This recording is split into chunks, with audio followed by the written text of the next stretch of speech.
Civil liberties advocates are saying a so-called Prevention Awareness Bulletin, just revealed from a Texas intelligence fusion center, is the latest example of inappropriate police intelligence operations targeting political, religious, and social activists for investigation.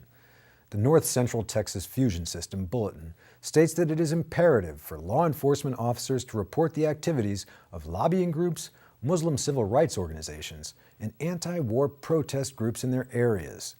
The federal government created a network of fusion centers since 9/11 to expand information collection and sharing practices among law enforcement agencies, the private sector, and the intelligence community.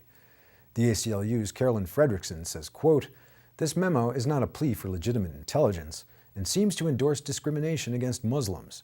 The idea that the tolerance advocated by the groups being targeted would be treated as a menace to American security demonstrates a disregard for civil liberties and a disdain for democracy itself."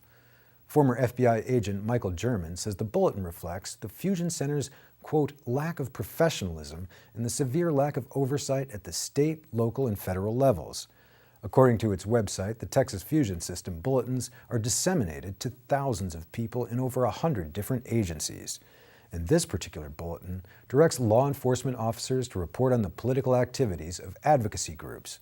German says, quote, "The web of connections it weaves, drawing parallels between Muslim civil liberties groups, lobbying organizations, peace activists, hip-hop bands, a former congresswoman, and even the U.S. Treasury Department, would be comical if not for the real consequences that these organizations and individuals might face." There are currently 70 fusion centers in the United States.